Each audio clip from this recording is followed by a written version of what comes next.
Hi, everyone. My name is Gwen Saul, and I'm here at the New York State Museum with my colleague, Ashley Hopkins-Benton. And we are going to be talking today with our honored guest, Michelle Schenandoah. And I just want to introduce you to some artwork that we have from our ethnology collections. This is Our Grandfathers, the Thunder Beings by Diane Shenandoah. This is a framed picture of a mixed media necklace, Bourgeoisie Turquoise Iroquois by Leah Shenandoah. And this beautiful clay sculpture is For Life She Sings, also by Diane Shenandoah. So we're having a reunion of sorts with the Shenandoah women. And I also want to just begin by saying that the New York State Museum is located on the ancestral homelands of the Mohican people, as well as land that is considered the homeland of Onkwehowekah, people of the Flint, Haudenosaunee. And so it's with great humility and joy and respect that we are gathered here today to learn and to talk with Michelle, and to really acknowledge the fact that we are settlers on Indigenous lands. So thank you for joining us, Michelle, and I will turn it over to you to introduce you to our audience. Yeah, nyawa. Siguli Seguego, Guluhianuas Neogets. I am Michelle Schenandoah. My Oneida name is Galuhianuas, which means that she's fond of the sky. I'm a member of the Oneida Nation Wolf Clan of the Haudenosaunee Confederacy. And today I am situated and calling in from the territories of the Onondaga Nation in the central fire of our Haudenosaunee Confederacy. And I'm really honored to be here as a guest today for the New York State Museum and to talk about our women and our culture, and just a really very exciting day. So thank you very much. Thank you. My name is Ashley Hopkins-Benton. I'm a curator here at the New York State Museum. And I wanted to welcome everyone to this program, which is part of a series that we've done this year for 2020 for the 100th anniversary of the passage of the 19th Amendment. The 19th Amendment barred discrimination of voting rights on the basis of sex, but it did not give all women the right to vote right away. There were many women, African-American women, Chinese women, Native women, who were barred from voting for many, many more years, and we'll talk about that more in this program. But our inspiration today is to talk about Haudenosaunee women and the ways that they live, the rights that they had in their culture, and the way that that inspired women in the women's rights movement here in New York State. So in the beginning of the 20th century, women in New York State were really talking about a broad swath of reforms. They were not just talking about suffrage. Ultimately, some of them saw suffrage as the way to get all of the reforms that they wanted, so some really focused on that, and that's why when we get to the turn of the 20th century, we see a real push for voting rights for women. But there were other women who continued to focus on access to education and the professions, on dress reform, and on the role of religion in their lives. So I just wanted to kind of lay the groundwork before we start our conversation on where women's rights reformers were in New York State and the rights that they were asking for. In 1848, a convention was called in Seneca Falls, and this was to discuss the place of women in white society and talk about the ways that they were discriminated against.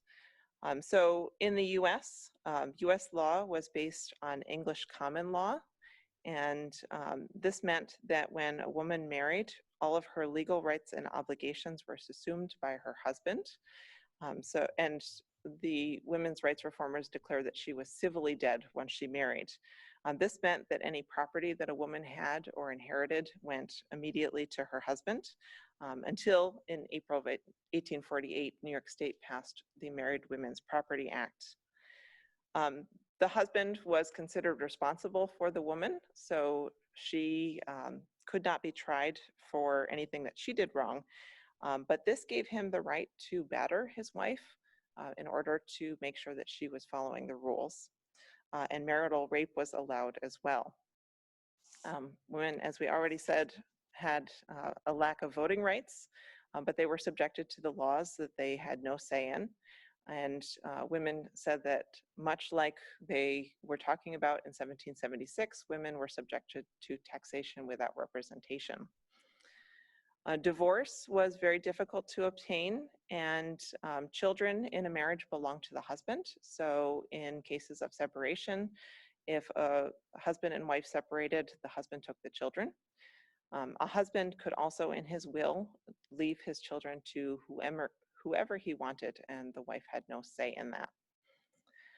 In the area of work, the women declared at the Seneca Falls Convention that he has monopolized nearly all the profitable employments, and from these she is permitted to follow. She receives but a scanty remuneration. So still talking about women earning less than men, just as we continue to do today.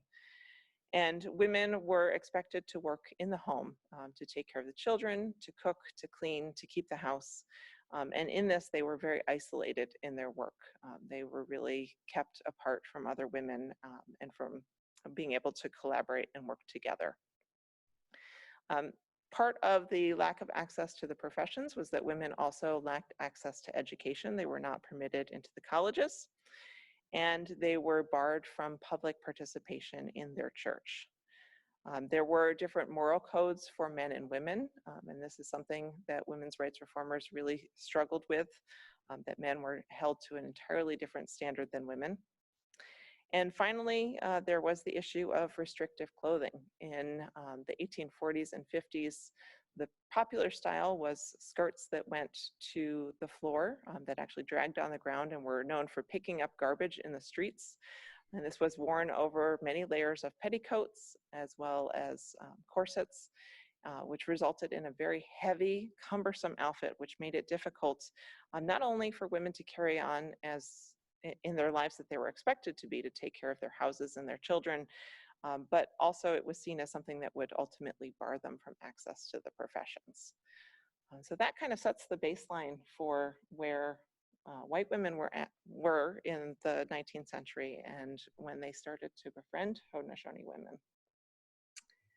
So, as taking that as the basis for our conversation, I just wanted to, one of the reasons we really wanted to talk to you, Michelle, is because we had read a little bit about your work with Rematriation Magazine. And so I was hoping you might explain to us, you know, what does rematriation mean, and how have you used this as the framework for your work?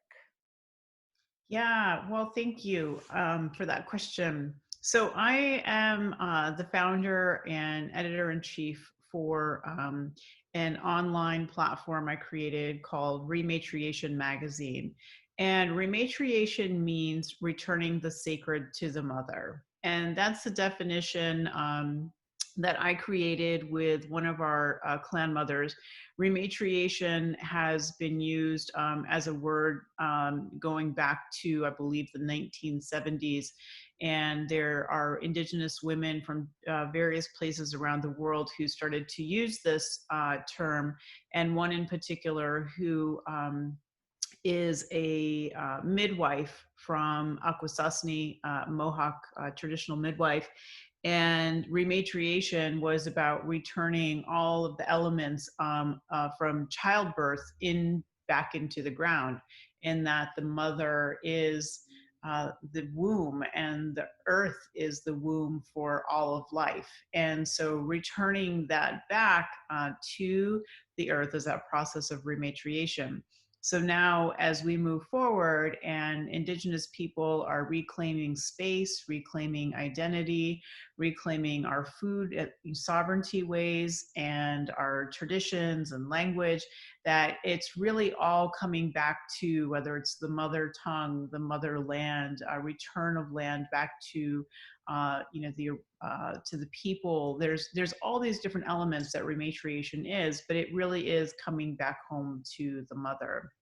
And I think it's really important to understand, in particular for Haudenosaunee people, our world view. And if you don't mind, I think I'd like to start there, because I think that is an important place to help all the listeners who are tuning into this today to understand the context for the rest of our conversation, and why Haudenosaunee have, such a very strong female presence. We're a matrilineal society, matrifocal. So it's really centered around the women, centered around the role of women and of mothers within our communities. So when you look at our creation story, it said that there is a woman, Sky Woman, who descended from another realm in the universe. And she has a whole story there in Sky World, but we'll start with her coming here. And so she fell from this place out into the universe that we call Sky World. And as she was coming here, it was a very, very long journey for her. She was actually pregnant already. And when she was getting closer to the earth, the only thing that was here was water and some animals. And there wasn't any land. So she needed a place to fall. The animals saw her, and there were geese that came up to catch her fall and bring her down to earth. And a turtle came up and lent its back for her to land on and to stay there. And the animals then, all were trying to help her, and they were trying to bring dirt from the bottom of the ocean up to the back of the turtle. And one of the animals managed to bring some earth up there. And it said that Sky Woman then danced on this earth on the turtle's back, and the turtle's back began to expand and grow into the land that we see today. So you'll actually hear a lot of Haudenosaunee people talk about Turtle Island. I know that there's other Indigenous nations are out there that also refer to the lands as Turtle Island, but for us, that's where that comes from. So she gave birth to this daughter, and the two of them, began to plant some of the seeds. When she fell from Sky World, she brought some of the seeds with her. She grabbed onto the earth trying to catch her fall in Sky World, and had, seeds of strawberries and tobacco in her hands, and underneath her nails. And so when she got here to the earth, those were some of the things that she planted and was able to sustain herself with. So her and her daughter began to cultivate and grow this land. And with time, the daughter who was born, she actually then became pregnant. And it said that there was either a west wind or that it was Turtle Man who came to be, the father of her child. And she gave birth to twins. And those two twins, one was, born naturally, and one came out of the side of her body, and it actually ended up killing her in childbirth. And those two boys end up creating the world that we see around us now. As they grew up, they began to realize the life-giving elements of the earth. And so there was a right-handed twin and a left-handed twin. The right-handed twin, he created human beings. He created many things for human beings to be able to live and survive and thrive. And the left-handed twin, it said that, he, tried to create in the light of his brother, but he had a really hard time doing so. So the right-handed twin would create roses, and the left-handed twin, trying to create the same, would end up creating the thorns on the roses. Or the right-handed twin would create a very straight river or stream in which you could take a canoe and go one direction, and then the water would bring you back the other direction. And the left-handed twin, trying to create that as well, end up creating, streams that just end up going one way and had lots of rocks in them, and you had to find your way around. So they end up creating all of the world that you see around us today. And when their mother had died and she went into the earth, many foods started to grow from her body. So those are the foods that we still know today. And Sky Woman, their grandmother, cared for them during that time. And throughout her life, she ended up coming to be the moon that watches over us. So we have Grandmother Moon, who is watching over us. And it's also said that the right-handed twin, at one point wanting to bring more light to this world, had gone back to Sky World and asked for his mother's brother, so his uncle, to come to help. And he is now the sun for us. So we have elder brother sun who shines his light for us every day. So I'm just giving you a lot of information about, you know, what our creation story is, so that contextually you can understand the Haudenosaunee worldview. And when the twins, they decided that they would leave, and when they left, there were certain instructions that were left for human beings for us to carry out their responsibilities that we have, and we have our original instructions from our Creator. And it's about our responsibilities that we have to all of this life that has been created for human beings and all of life to be here. So we have to give thanks to all of those elements every day. And we have our ceremonies that we have to fulfill. And so those are the instructions that we have. And when when human beings were then left, one of the things we came to experience was death. And from that, there's another story about how our clans were created, and we had to help each other, because death, as we all know, is something that's really this process of grief that overcomes individuals, overcomes people's beings, and people aren't able to really take care of themselves during those times. So our clan system was formed, and that's another story as well, how that came to be. But the clans were created to help to care for different families. And so the elder woman of each of these different family units was asked by a young boy who had this dream, and asked these women to fulfill this dream by going down to the stream in the morning and paying attention to which animal they first saw in the morning, and to come back and report to that. And that's then how they received their clan. And so that elder woman became the clan mother to those families.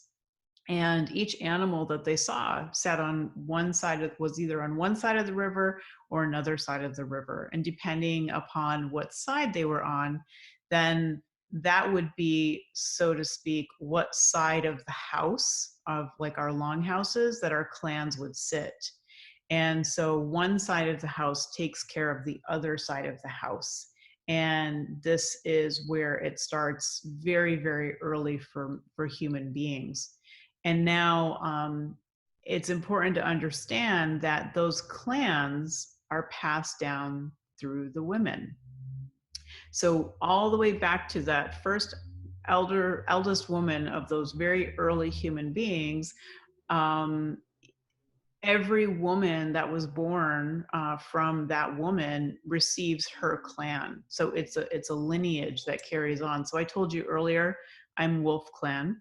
And that means I can trace my lineage through all the women in my family, all the way back to those very early times of the woman who went to the water and saw the wolf, right? And so we have, you know, those clan systems that care for each other among our nations of the Haudenosaunee. So I really wanted to just give you that, you know, those stories. And, you know, again, they're very, very, you know, short, abbreviated versions of the stories. There's a lot of detail and a lot more that goes into each story, but I'm just trying to give you the context to understanding our worldview, because it helps anyone who's listening to understand all the rest of the stories that I'll share with you today. So Yeah. Thank you for that. It is always such a pleasure to hear the story, these epic narratives, of Sky Woman. And I'm always struck when I hear this story of, you know, expressing gratitude for being able to land safely on the back of a turtle, and then from that ability to not be scared falling through the darkness comes all of this ingenuity, this creativity. And it's such an important reminder, I think, today in a society where we are based on and focused on extracting, to remember about this important bond. Sustenance begins with that relationship. We have to take care of each other. We have to take care of the earth because the earth is going to take care of us. And to be reminded of how important those relationships are is, so foundational to life. So thank you for that.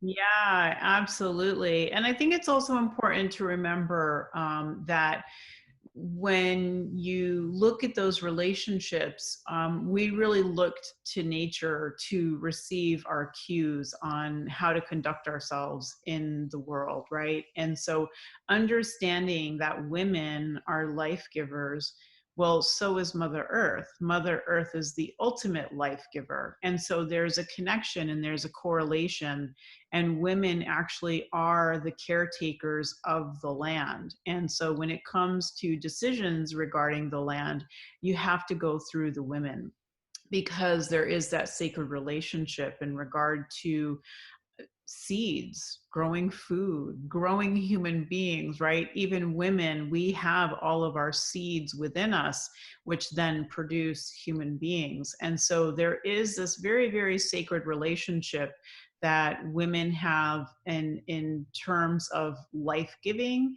and that the relationship to the earth also being a life giver. And it really is the men who become our protectors of those life-giving qualities, because we ensure that the future generations will be able to be here as humans and also to be able to sustain ourselves. But just as important as human beings are the trees and the grass and the animals, right? We're all equals. It's not that we're separate in any sort of way from nature. We are part of nature. And that's a balance and a relationship that we have to hold and walk together. And so looking at those responsibilities that we have, that we were given very early on, was about that gratitude and about that thanks. And it's said that we have to give thanks for all those elements in life, from the people to Mother Earth, to the water, to the trees, all the way up to our ancestors.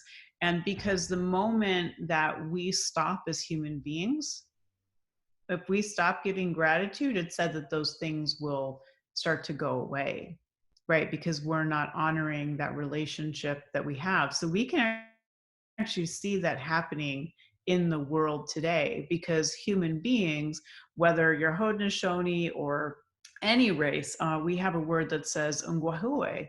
And some people refer to that as, our sort of indigenous identity, but really it means the people.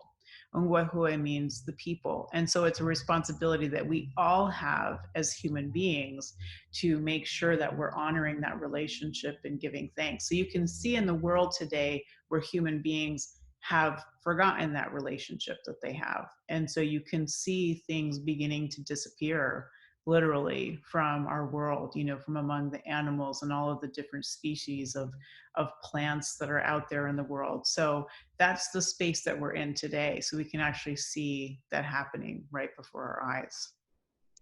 So have you seen, or are there changes in the roles of Haudenosaunee women over the past 100 years that you've taken note of, or are things pretty? Well, I haven't been around for 100 years, so.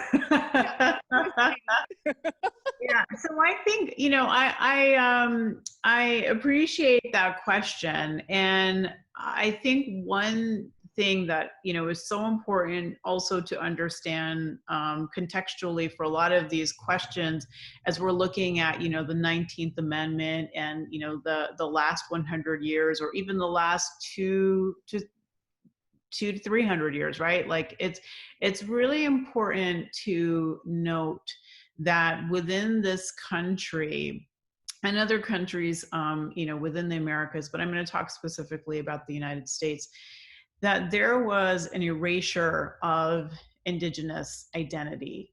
And it was systematic. And again, going back to that relationship, that Indigenous women have with the land, Indigenous women in particular have really had a major shift within our roles because of that relationship that we have.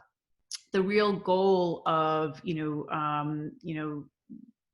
settler, colonization was to be able to settle the lands here in the Americas. And who was in the way? We were, right? And so you can see very early on, there was lots of, relationship building treaties that were made to be able to live, in the same spaces of a lot of our people, creating spaces for, different early European settlers to be able to come to live, to, negotiate trade.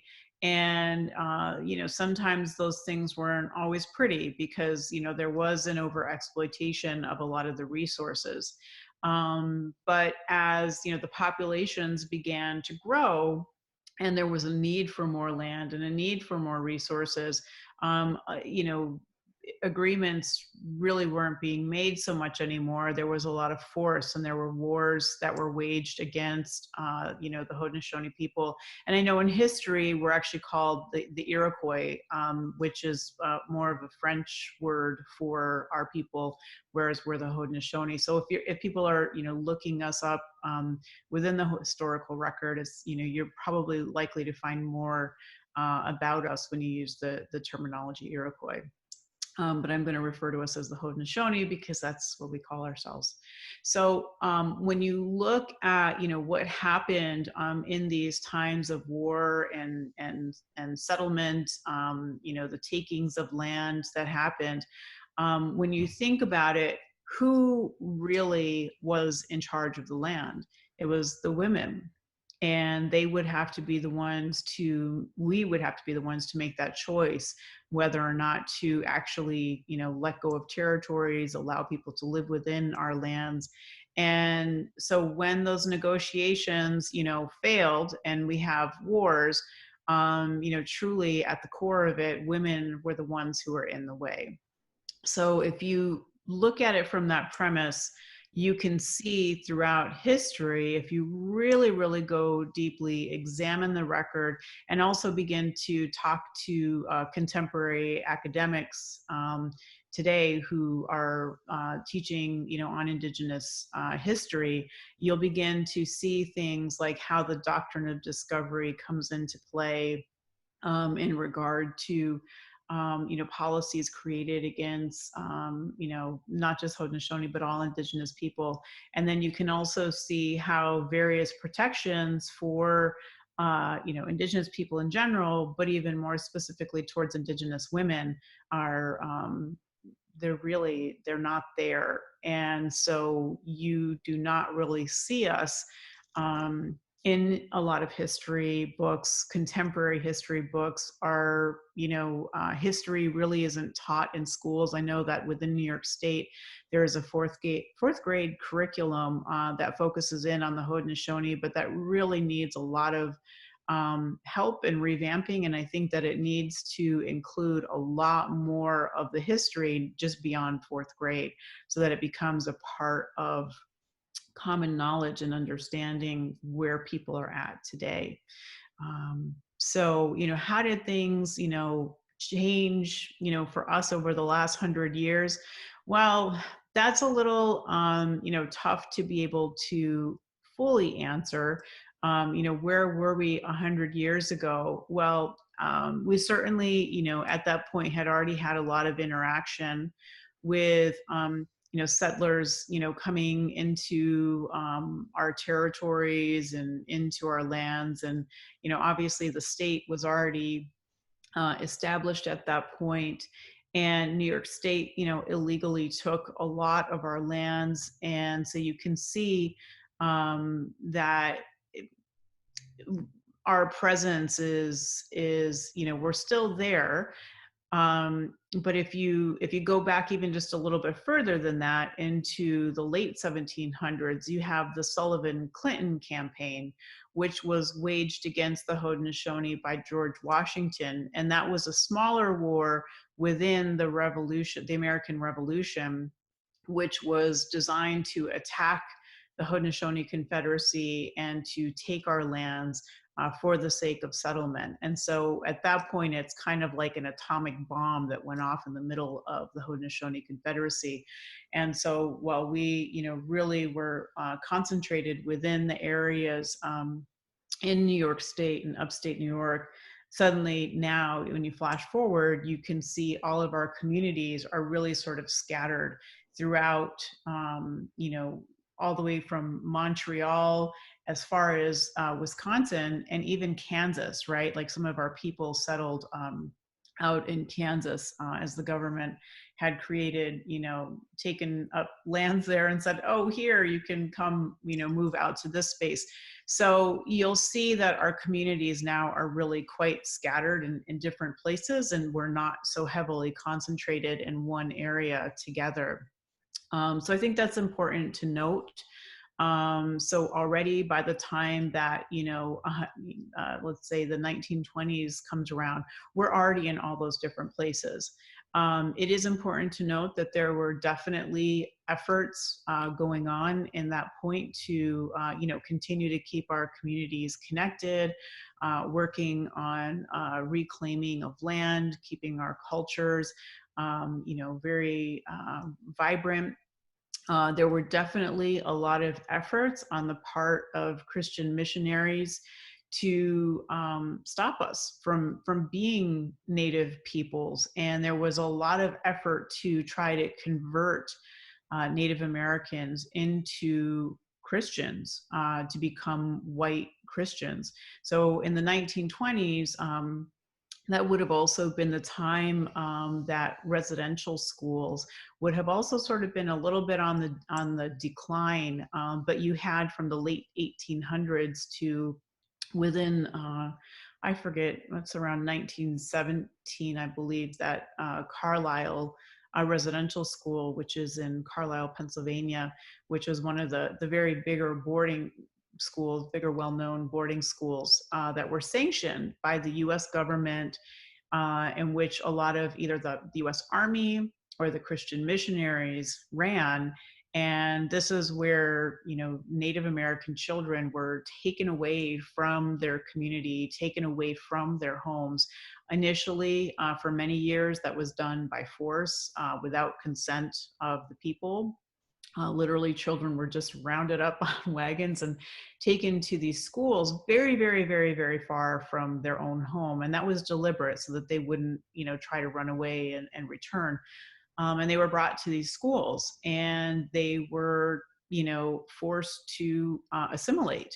And a lot of abuses happened to the children. There were lots of beatings and violence. There was sexual abuse that happened to the children, and a lot of children died and they never made it home. And so these schools are some of the only schools within this country that have cemeteries in them, and there's cemeteries with children in them.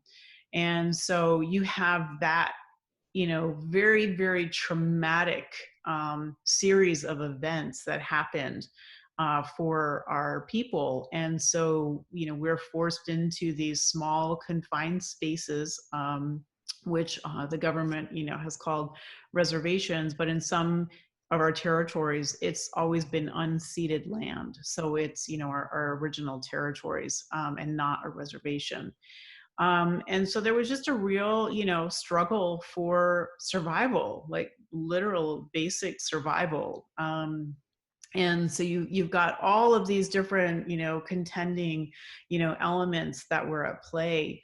And one thing that was, really very important is that as Haudenosaunee people, we've always maintained our identity and we have not let that go. There's been resilience through all of that. And our ancestors, did everything that they could to hold on to our culture, to make sure that our ceremonies continue, to make sure that those positions of leadership are filled. And so we're really very fortunate. I feel very fortunate to be, here today as an Oneida woman and to be able to say that, I carry on in my traditions. So how have things changed in the last 100 years? Well, there's a lot of things, that have happened in this 100-year span. I myself am not a historian, but I've done a lot of my own research to be able to kind of understand what happened. And it's important to note that I had to go and find these things myself because it's not commonly taught. It is not taught in, K through 12. It is not taught in colleges. You have to make a concerted effort to go out and find this information. And so there really is just this effort, or there has been an effort to invisibilize Indigenous peoples. And it really is for the sake of land settlement, because it's easier to ignore, the people and the traumas that have resulted from these genocidal acts and to just pretend that it didn't happen in history, because then that makes everybody in society today feel okay, right? Like it's okay for us to be, or for, for this as a society to feel that it's okay to, be where you're at and to, go to these institutions, these higher ed institutions that, are sitting on land granted, to them in order to be able to have, universities or, these big cities or the towns and et cetera. It's just like wherever anybody is situated, it was and still is Indigenous lands. And I think that that's really important to note. So it's kind of really hard to give you very, very specific answer. I know I'm giving you sort of like the bigger context, but I think it's really important that people understand the history, because we can't just sort of really, put it in these very defined, compartments and and say, okay, well, X, Y, and Z happened. We have to kind of really understand the full history and understanding where we're at today. So 100 years ago, yes, we definitely had a lot of influence already in the spaces, settler colonialism. We had, the influence again, of the Christian influence and the missionaries, through the boarding schools, a lot of policies, and the wars that broke our communities apart. So one thing I can say that has happened within the last 100 years, and probably more specifically since I would say probably the 70s, has been a really clear, concerted effort to really, really sort of reclaim our identity and our space that we live in and our culture. Because in history in this country, it also became illegal for us to practice our own religion and our own cultural ways, right? I don't really like to say a religion, but it's a way of life. It became outlawed. So we had to hide our ceremonies from the public. We had to hide that identity. There was a lot of shame in regard to who we are. So now you can see this resurgence that started back in those times of, really deep social activism to be proud of who we are, to change these legislative policies that, were targeting our people, and to be ourselves, to reclaim our lands, reclaim our identity. So those are really important things that have transpired within that time frame you're talking about. Thank you for that amazing overview.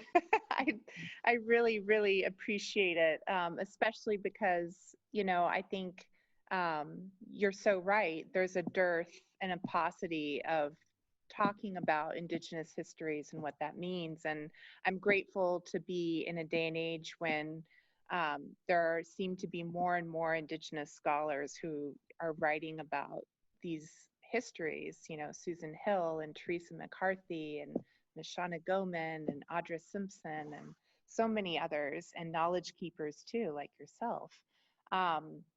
And, you know, I just think we can't forget that there's always been resistance, and, you know, and yet throughout all of this trauma really emerges this amazing, thriving Indigenous communities all over the state of New York, or what is now known as New York. And I'm so grateful to be part of that and to be able to learn from it. And so I'm going to turn over the questions to Ashley, because I feel like I've been hogging the stage here. Not at all. But thank you for that, and for reminding us that, you know, the 70s and that activism and people being willing to put their bodies on the line has made all the difference. And it's really been a continuation, I think, ever since Europeans intruded here. But, you know, it really seems to have picked up in the 70s, like you mentioned, and this, I hope it continues. So anyways, sorry. Ashley, your turn. No problem. I actually want to turn our conversation even further back in history to think about the 19th century. And there's been a much greater recognition amongst historians that the white women who are working for women's rights in the middle of the 19th century were not living in a vacuum, and they were getting these ideas about a drastically different idea of how society could be laid out from somewhere. And one of those influences was the Haudenosaunee women that they were in contact with. So I was wondering if you had any thoughts about, for these women's rights reformers who were living in central New York, who were visiting with Haudenosaunee women, who were in their communities, what they would have seen that would have really struck them as very different from their own communities. Sure. Well, again, you know, I just want to sort of highlight, you know, that, you know, those pieces of erasure of history, right? That even myself, you know, I've had to go and explore. And so some things are always not very clear-cut, defined answers. But what I can give you is the context of who we are as Haudenosaunee people and as Haudenosaunee women, because that has, you know, stayed very, very consistent, you know, throughout the years. Even though, you know, we might be dressing different, we might be speaking in a different language, there's still a lot in regard to our life ways, our way of thinking, and our way of being that is really just this powerful force behind who we are and who we continue to assert ourselves as today. So, you know, going all the way back to those very early stories, you know, of Sky Woman and the Clan Mothers, you know, from that, you know, comes a way of being and a way of life in which we understand ourselves. So I think another part of the story that's really important to also understand is the coming of the peacemaker, and when he came to our people. So you know, more than 1,000 years ago, it's been estimated maybe around 1,200 years ago or thereabouts, our people were in, you know, we turned to war. Eventually we had, you know, we were starting to fight among each other and had very vicious blood wars between, you know, our nations. And there was an individual who was born to the Huron people on the northern side of Lake Ontario. and a very special human being who eventually came to our people by traveling on a stone canoe across the lake, and was bringing a message of peace. And the very first person who he encountered, well, actually, no, one of the first people to accept his message of peace was a woman, and her name was Jagonsase. And she was one of these, clan mothers, also referred to as the corn mother, because they also would oversee all of the food and the fields of our corn. And so she was one of these very influential women who also was said to be stirring up the pot of the the troubles and the controversies and the fighting that was going on. And she was very involved in that. And it was said that she was in her interactions with the peacemaker. At first, she actually tried to kill him, and he didn't die, and that really shocked her so much that she was taken aback and actually listened to what he had to say. So he brought this message of peace, and she was the very first one to accept this. And later in the story, she became known as the Mother of Nations. She was completely transformed. So she was one of his helpers, along with an Onondaga man named Hayawenta. And they traveled, another very long story, but of traveling throughout all of our nations and bringing this message of peace.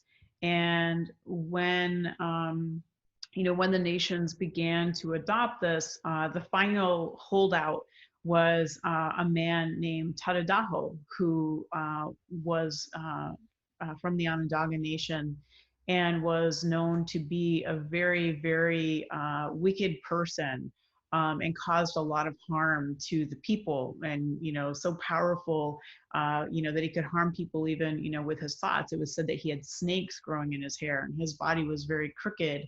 And this message of peace that was brought to him transformed his being. And also the songs that were sung to him were also helped to transform his mind and his spirit, and to bring this level of peace and calm. And so what effect this had was it brought all of our 5 nations together under this message of peace, under this umbrella. And it was said that all of our people buried our weapons of war underneath this white pine tree, underneath the roots of this white pine. And that this message of peace was then being spread out through these 4 sacred white roots of peace from that tree. And that message is then being spread out to all of the world. So I ask myself now, even, when I think of all the people who have traveled here, why here? And I think about, them following those roots of peace. And it's said that anybody can come to live under the shade of this tree of peace by accepting these ways of life. So as these nations, our 5 nations came together in peace, we lived under these different protocols of peace and ways of governance that the peacemaker had given to us. So then a brotherhood was formed of 50 chiefs, along with that sisterhood of the clan mothers that already existed, and that they would work together to help to lead the people in living in these peaceful ways. And so the clan mothers, being already in charge of the lands and their clan families and the food, and their longhouses, worked along with the chiefs. And the clan mother's role really was, and still is, to be able to direct her chief. He's there as a representative. He's the eyes and the ears of the people, and he's not there to act in his own self-interest. And if he does, that clan mother has the right to remove him from that position as a chief. She is the one who chooses him and installs him as a chief, but she also has the right to take away his leadership position if he's not listening to the people and acting in his own self-interest. So that is part of one of our protocols as well. And so when you look at how our societies function, that is one of the things that's really important to note, is that, you know, the role of the clan mother in regard to selecting our leadership. And then you look at what is the role of the women, right? And it really is centered around those life-giving elements. It's also about being in charge of the foods, right? I was talking about the relationship of women to the land and, you know, the seeds that we carry. And so we have seed songs that we sing to the seeds, because if you look at just one kernel of corn, you know, that kernel has been taken care of for generations, and it's had generations of women, you know, singing and, you know, putting their good energy over that corn to make sure that it grows, so that it grows food for generations to come. So you can trace that lineage all the way back as well, right, to the early times of food. And so it's really, really very important. So what happens is, you know, again, I said that men are the protectors of the women and of the spaces that women live within, because we are the ones who care for the food. We are the ones who care for the children. We're, you know, caretakers for our homes and our longhouses. And to a contemporary, you know, feminist, you know, view today, when I say something like that, that sounds kind of maybe archaic, or, you know, like a moving backwards, but in fact, it's not. It's really quite a spiritual responsibility that we have as women, as being those life givers, and recognizing the power that you have in those spaces. When you have power, you know, to, you know, decide, you know, where food goes, that's a really very, very big responsibility. So again, taking our cues from nature and understanding that, you know, what do women do? Even for, you know, animals that are out there in the world, right? Mothers take care of all of their children. And so this is the space where women are, is in terms of being, you know, having that fairness and that balance within our decision-making process. So women also are the ones who decide if we go to war, right? Because it's her family, it's her children that are at stake, it's her home that's at stake, it's her lands that are at stake, that if you go to war, right, there's a lot to consider, and you really, really need to upset a whole, you know, community of women in order to make that decision to go to war. Whereas, you know, we also know that, you know, men will be very quick to react, right? So if they get upset, they'll be very quick to jump into a fight, right? So we need them to defer to the women first, to, you know, make that type of decision and weigh out, you know, all of, you know, the consequences of, you know, getting into a fight or going to war, you know, with another nation or with another community. So that's part of that, maintaining that peace. And so what would these women, you know, have seen? They would have seen women within their full autonomy, you know, having the choice and the full freedom of mind, you know, to not even second guess yourself, because we are ourselves. We are our beings. We have our own minds to, you know, make decisions for ourselves. We make the decisions for our children. You know, I'm really grateful that you pointed out, actually, in the beginning of our talk, you know, all that common law that, you know, imposed and restricted all the freedoms of you know, white women here, you know, and obviously in Europe. But, you know, it was a very, very different reality that they would have encountered, you know, being here among the Haudenosaunee. You know, we have say over our children. And so, you know, what would divorce look like? Divorce would be putting a man's things outside of the home. So when marriage happened, a man would move into the longhouse of his wife. And that meant he was moving into a place where her and all of her female relatives were the ones in charge. So he would have had to have made everybody in that space happy, right? Like if he started to, make waves and, he'd, have a whole group of women, ready to kick him out. And so, if he had to leave, literally his belongings were placed outside the door and he had to leave with, basically with what he came with. I don't know necessarily how common, divorce would have been, but there's that.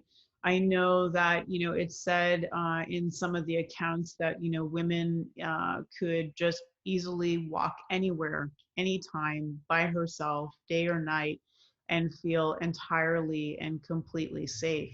And I, can say that, I'm almost confident and sure that that's not the case for, these settler women, that they did not have that sense of safety and security. Haudenosaunee woman, she would know that, walking in her community, she was safe.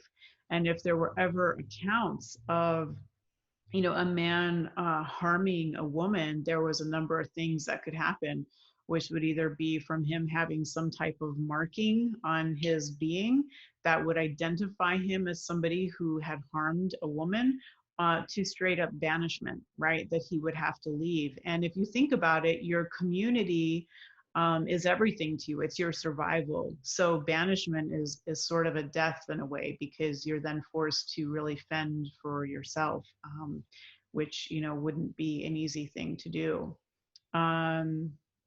So the women were very much in charge of our governance and politics, and our home lives as well. So yeah, very, very, very different world.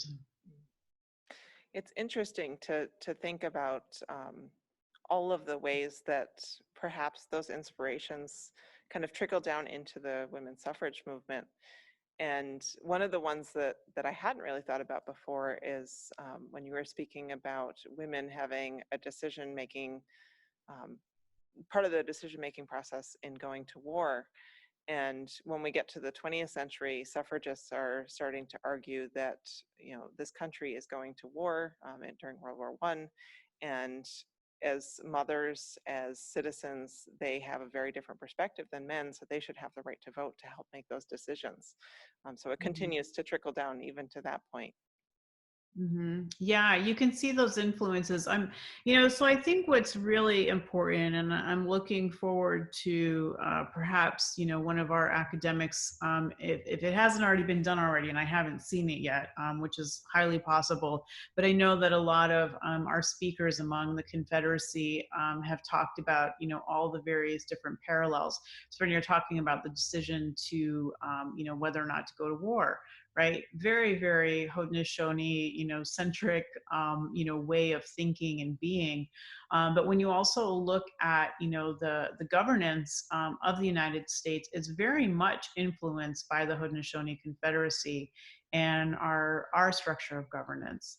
And it's said that those founding fathers, that they actually came and studied among our people and how we ran, our government, and then took that as the basis for the U.S. Constitution. But the important role and essential role that they left out of that was the role of women, and not understanding that that form of government only works because of the role that women have. So I, think today that this is where the country is really having, the US is really having such a hard time, because it has not really created that space for the role of women, and, that it was deliberately taken out. When I was talking earlier about, the different sides of the house, if you remember that, take one side of the house taking care of the other, one other essential element to that, decision making is actually the third side, right? So you have three different sides to your government, and we do as well. And so when that early decision, if you remember the clan story, right, when the women went down to the water, two women had seen a bear, and so they came back to report on that. And between the two women and the young boy, they had to make a decision, where would the bears sit? What side of the house would they sit on? And so they had a 3-part decision-making process that we still use to this day. So we put what we call issues over the fire, and we use that 3-part system to make decisions, and we have for since those very, very early times. And so you can even see that reflected in the US government. So then you can see, the system of the clan mothers, you can see the system of the chiefs, right? And the chiefs are really there working among all the nations to make these types of decisions, whereas you have the clan mothers working sort of more within the local level of their clans, within their nations, and representing all the voices of the people that is then brought up to their chiefs, and the chiefs then work at that bigger sort of national levels. You can also see like a state and federal system, at play there as well. So, looking at, the veto, and the role that, the women and the clan mothers play, or even the electoral college, right? That, you have this group there that, sort of, independently has, a lot more say. And so you can look at that as well in the Haudenosaunee system as, the clan mothers, because many decisions could happen, but she still has that right, or they have that right to, change direction and course based on, their decisions. So, you have a lot of those different elements that you can see reflected between, the two different forms of government, ours and the US. But again, the US Constitution was really created for white male landowners. And so, all these amendments have come throughout time to, make adjustments to that. But it really, isn't necessarily, for the people, by all the people, right? It wasn't necessarily constructed that way in the beginning, even though the language itself starts out as such. And you can really see that reflection of the Haudenosaunee values and principles and ways of governance that are there. Gwen, you had a question about the amendment too. I did. It's so wonderful to hear you talk about all of this. It really coherently puts everything together in such a great way, I think. Especially because in the archival record, we know Haudenosaunee women were there at the signing of treaties and all of these intense negotiations, and yet they become a footnote in the historical record and then completely sort of erased from settler documentation and governance. So anyways, so thinking about these issues of the 19th Amendment and securing voting rights really only for white women, and thinking about this idea of citizenship that wasn't granted until 1924 for Indigenous people. And then, of course, what does citizenship in a settler colonial government really mean when you're part of a sovereign nation? So I was curious, thinking about the timeline of voting exclusion that's really gone on for Indigenous peoples, not only from the 19th Amendment, but even more recently, right, in the 60s, and then some of these battles to try and get voting rights secured for Native communities.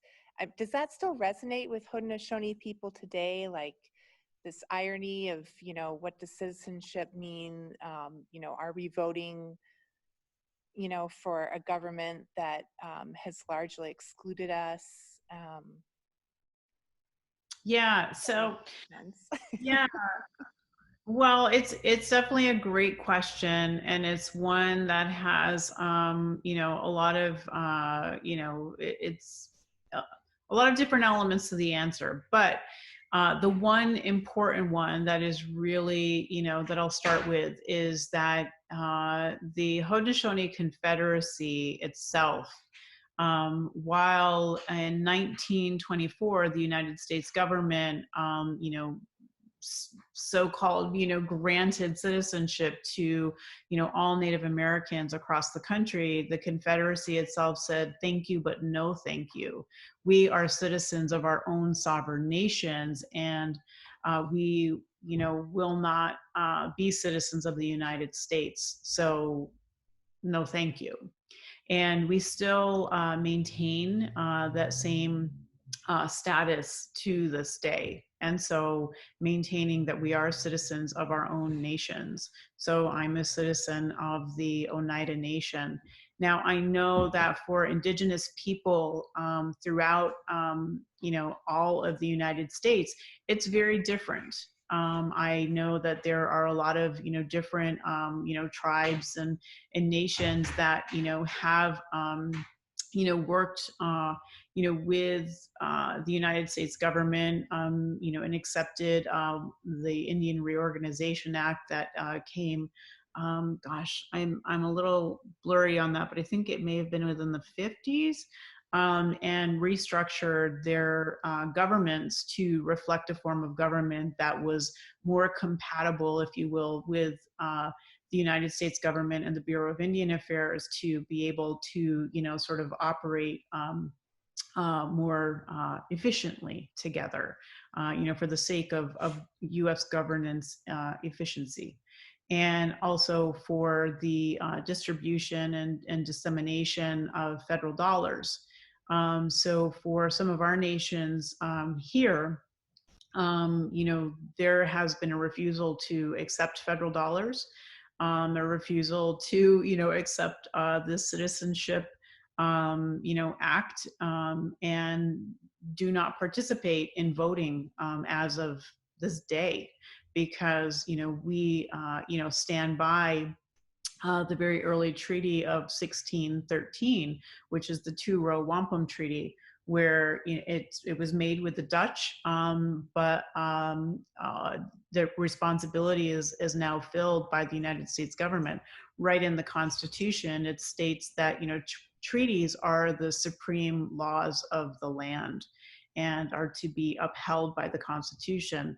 And so that treaty states that we're here in these two separate vessels in this river of life. And so the European settlers in their ship and us in our canoe, and we'll travel down this river of life together side by side, but will not intervene in the life ways of each other or try to enforce those upon each other.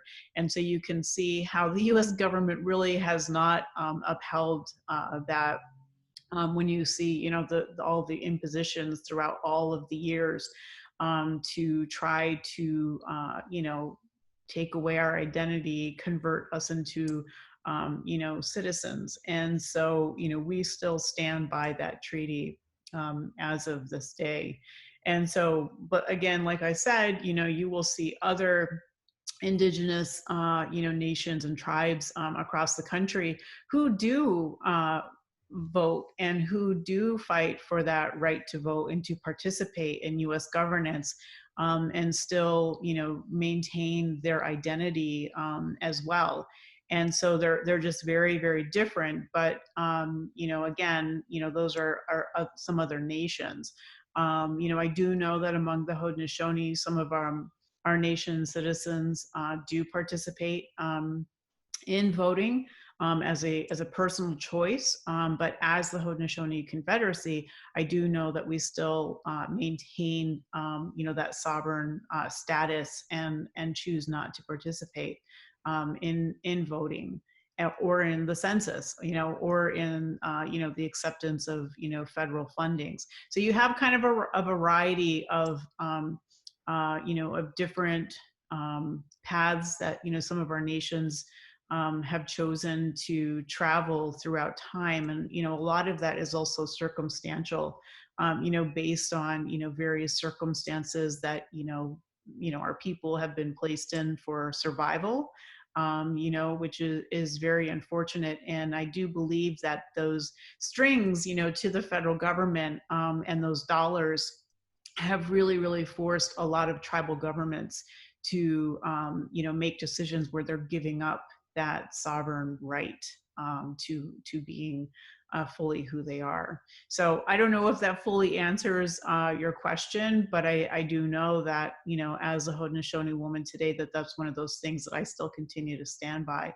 And so, but I can see how, it's really varied because, we're living in such close quarters, if you will, that, a lot of the US politics, do come to end up impacting our lives because we're forced to live in these spaces and in these modern, realities, but we do work to maintain that sovereign status that we still have. Oh, this is great. Thank you. Well, let's see here. I guess in closing, feels like such a huge jump. You just relayed all this important information and I'm like, and in closing, I could sit here for hours. Are there any projects that you're working on with Rematriation currently that you want to share with us? Or how should people find out more about Rematriation Magazine? Yeah, absolutely. Yeah. Oh, go ahead. You can finish your sentence. No. Any, further information you'd like to point our audience towards? That was, yeah. Sure. Well, a lot of the work that I'm doing right now is really sort of centered in on our women and our roles within our community, our roles within, our own leadership within our homes. Because again, like going back to all of those influences that I had talked about, there have been a lot of changes and a lot of shifts that have happened within our homes, even from the education of our own children. I mean, this pandemic that we're in has really, highlighted for a lot of us as mothers, this deeper desire to want to teach our children our history. I actually just heard one of our clan mothers yesterday share in a live show that I'm working on through Rematriation. She shared that, we have to question, sending our children, to these institutions that don't even teach our own history. There's a real problem there, because we're going into these spaces where we're educating our children to become something or to be somebody else. And, it is part of that process of assimilation. And until these institutions can be in a space where they're really embracing and embodying, this history, even in its ugly, right? Like, there's a lot of history that just does not look very pretty. But, I think that if this country and the state, and our school districts can come to a space of, acceptance, right? And looking at how do we make things right? Well, I think truth telling is really, really very important. Sharing of that history and helping us all to understand as human beings, why did we or how did we arrive to the place that we're at today, right? I mean, we've seen just in these last 6 months so much social uprising, based on, systemic racism that exists within this country, and it's very much alive for Indigenous peoples. And it just is really hard for people to see because we're so invisible on the record, right?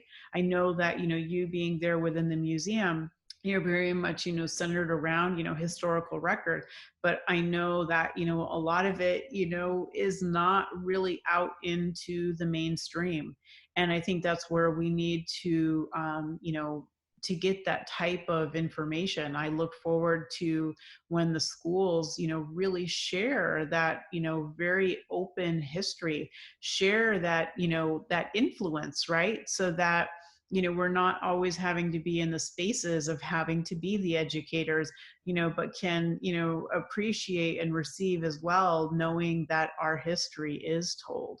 And, so people understand, yes, the suffragists, they were very much influenced by the Haudenosaunee.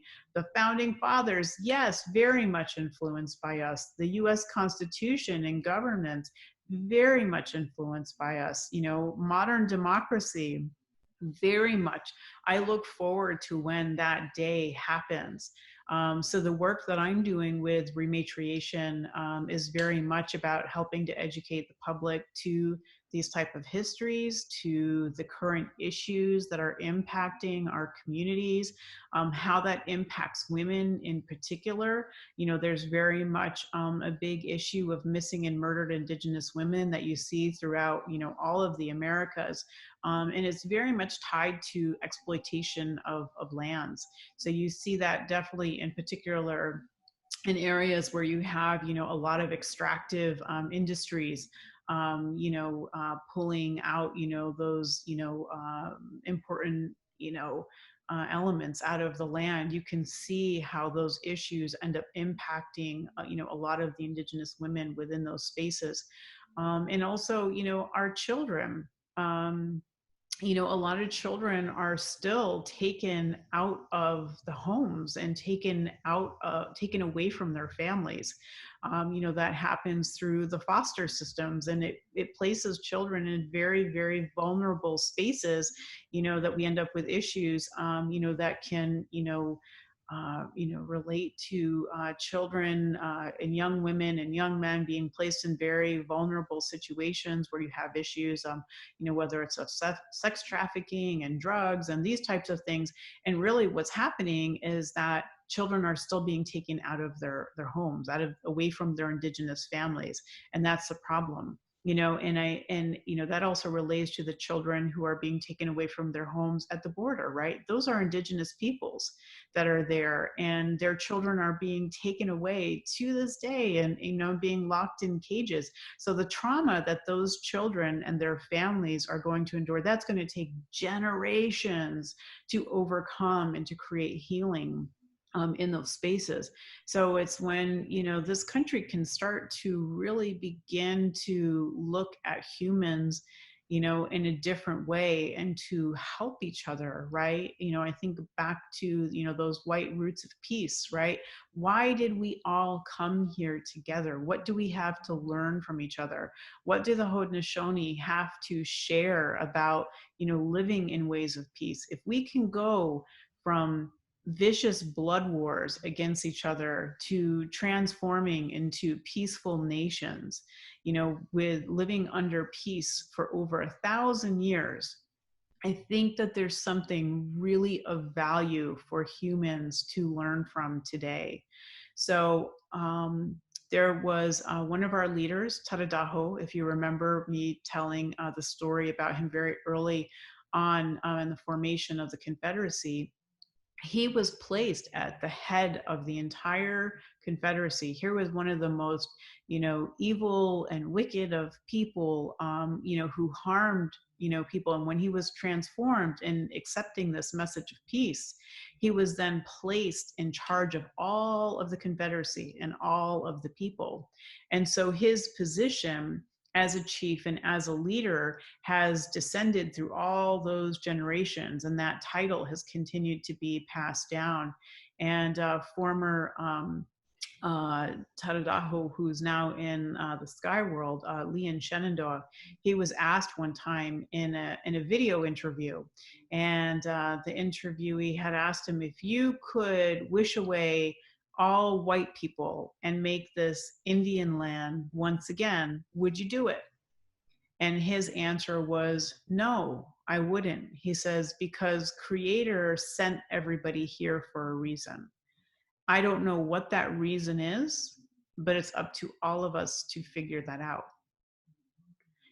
And those words I have lived by ever since I was 18 when I heard him speak them. And, I raise that question now. to all those who are listening, to all those who are hearing, about these messages of peace, and all those now who are questioning themselves, what is happening in this country, what direction do we go? And I like to say that our answers aren't going to come out of a new study that comes out of Harvard, or that is some new type of self-help or inventive way of thinking.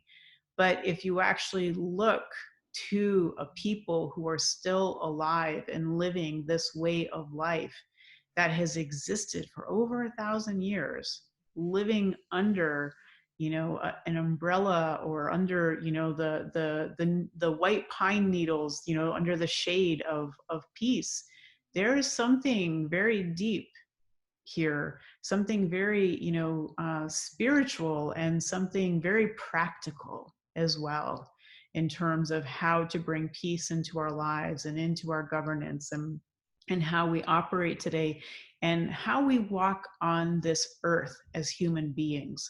Because our earth right now, she is speaking loudly to us. She is speaking so loudly to us that it's not even safe for us as human beings to be together, right? We're sort of being placed on this time of quiet for reflection, to really evaluate how we live. Do we want to continue to keep walking this way, or are we going to change? What more is it going to take for human beings to wake up, to recognize that how we're living is not sustainable, and how we're living is harming other humans, it's harming other life? We've lost that relationship, or we're losing that relationship. And there are still people that walk the earth, that maintain that relationship with the earth. And it's time that we listen, right? It's time that we listen to her and start walking in that way. And so I always like to remind people to think about, look at your feet. Where are your feet, right? Whose lands are you on right now? Have you ever talked to those people on whose lands you're standing? Because those people know the language of the land where you're standing, and they will be the ones to tell you how to live within that space, right? And so that's one of the things that I like to leave with people, is think about, where are your feet, right? And to talk to the people whose land you're on, because they speak the language of where you're standing. And that will instruct you and teach you, and help to guide all of us as humankind into the next, to making sure that we're looking out for those next 7 generations. Wow, I can't think of a better way to close this. Thank you for this very meaningful sharing of your knowledge and your experiences, and it's been such an impactful conversation, I think. So thank you so much, Michelle. I hope when it's safe that we can invite you here and learn. I would love that. And yeah, I look forward to the day when we can be having these conversations in person instead of Zoom. But yeah, wonderful. Well, I thank you so much for having me in today, Gwendolyn and Ashley, and for the museum for creating this space for today's event. So thank you very much, and looking forward to the next.